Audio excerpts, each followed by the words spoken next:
Assalamualaikum warahmatullahi wabarakatuh. Selamat menjalankan segala bentuk aktivitas dan tetap di rumah aja ya. Dan jangan lupa tetap jaga kesehatan.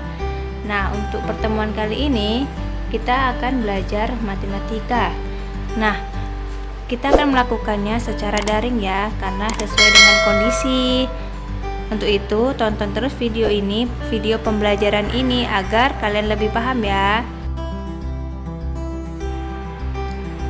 Statistika. Statistika adalah ilmu yang mempelajari mulai dari cara pengumpulan, penyajian, penganalisaan, dan penarikan kesimpulan dari data secara teliti dan benar. Untuk menyajikan data, biasanya dibagi dua, yaitu yang pertama, data tunggal, dan yang kedua, data berkelompok. Penyajian data tunggal diantaranya yaitu yang pertama, tabel.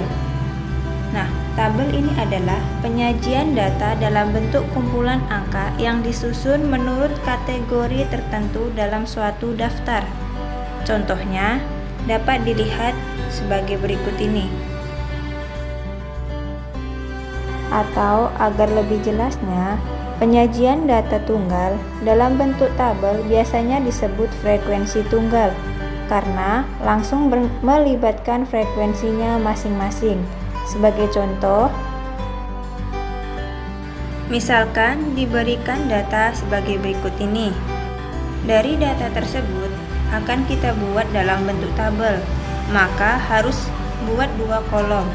Kolom pertama adalah kolom nilai, sedangkan yang kedua adalah kolom frekuensi. Pada kolom nilai diisi dengan angka 9, 12, 17, dan 23. Sedangkan kolom frekuensi menyatakan banyaknya kemunculan nilai tersebut. Karena nilai 9 muncul sebanyak 2 kali, maka frekuensi 9 ditulis 2. Lalu 12 muncul sebanyak 3 kali, maka ditulis frekuensinya 3. 17 sebanyak 1 dan 23 sebanyak 6. Dengan penyajian data dengan menggunakan tabel, kita tahu dengan pasti frekuensi dari setiap nilai. Misalkan data yang bernilai 23 ada sebanyak 6 buah, dan seterusnya. Kedua, diagram batang.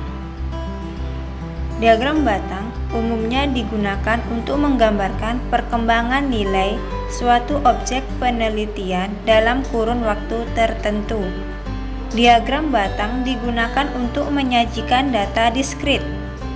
Nah, cara penyajian diagram batang adalah dengan menggambarkannya dalam bentuk batang atau kotak pada interval tertentu di bidang kartesius. Nah, di dalam kartesius ini, sumbu X biasanya menyatakan nilai, sedangkan sumbu Y menyatakan frekuensinya. Contohnya, jumlah pemakaian dan pelanggan internet di Samarinda tahun 2005 sampai 2009 adalah sebagai berikut. Bisa dilihat pada tabel. Nah, pada tabel ini kita akan mengubahnya dalam bentuk diagram batang. Jangan lupa memakai diagram kartesius. Sebelumnya sudah dijelaskan. Di sumbu X itu kita tulis sebagai nilai, tetapi pada tabel di samping itu kita masukkan tahunnya, kita tulis tahun, dan di sumbu Y kita tulis yaitu jumlahnya. Bisa dilihat pada diagram berikut ini ya.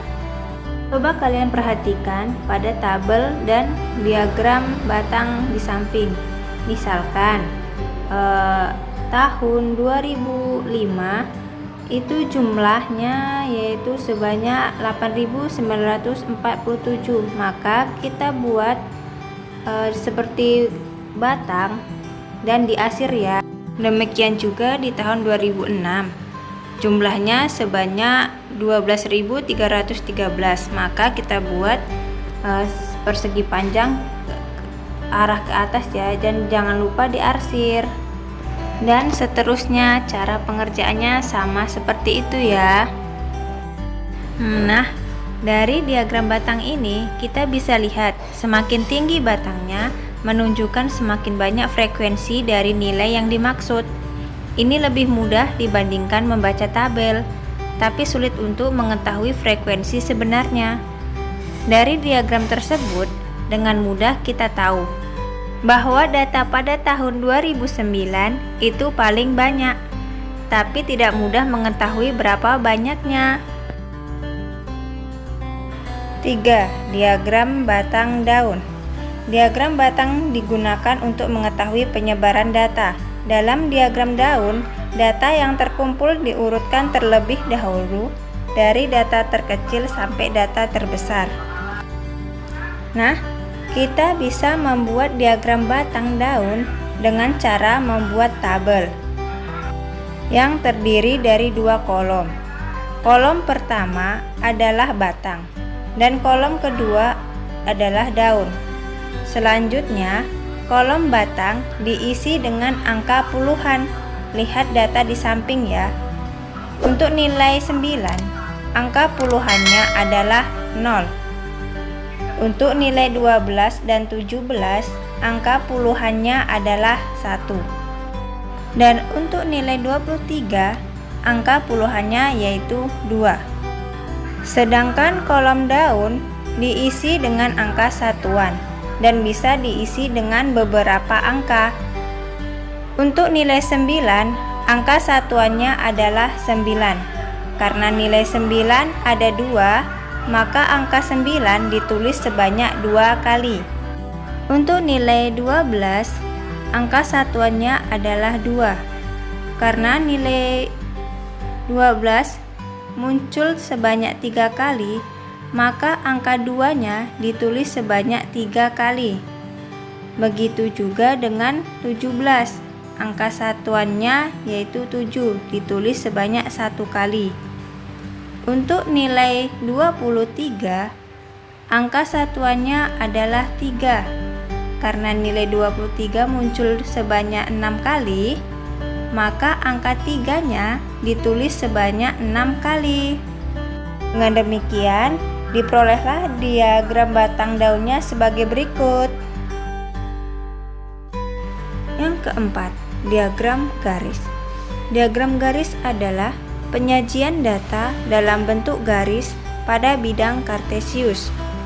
Diagram ini bisa digunakan untuk menggambarkan keadaan yang berkesinambungan. Pasangan nilai frekuensi pada data dianggap sebagai koordinat X, Y pada bidang kartesius. Dengan X menyatakan nilainya dan Y menyatakan frekuensinya.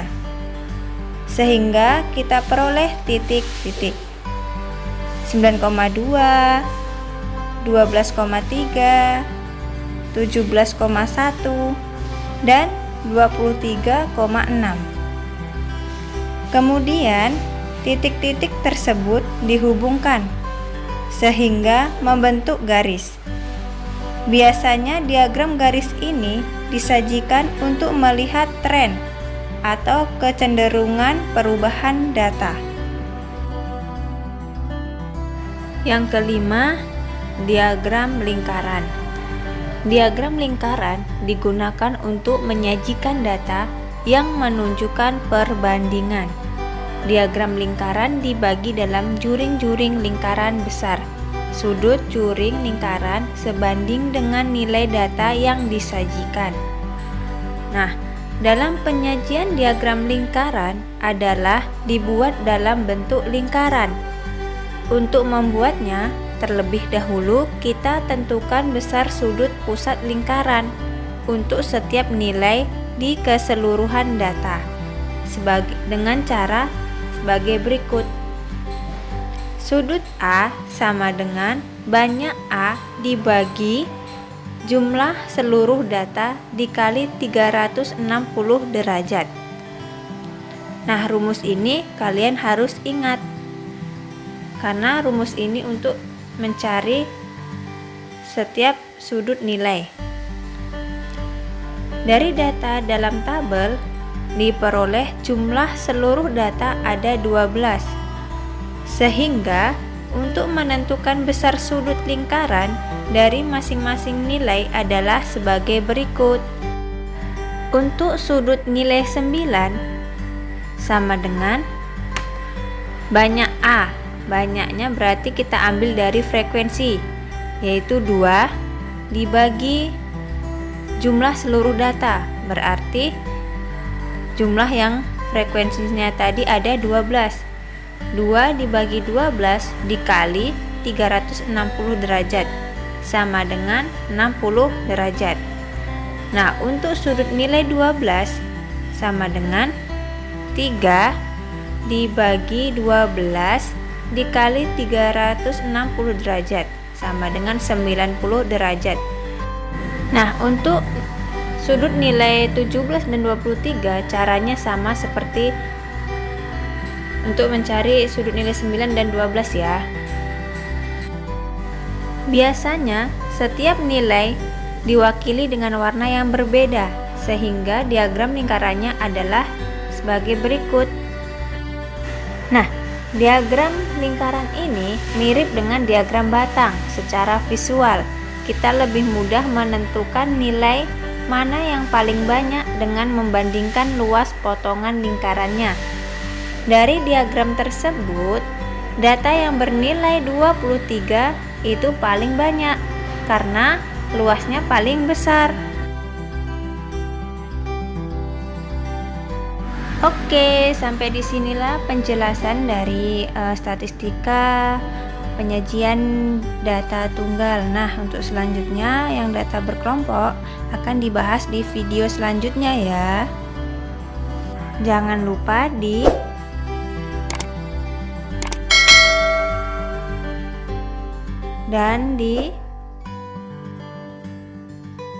semoga bermanfaat. Wassalamualaikum warahmatullahi wabarakatuh.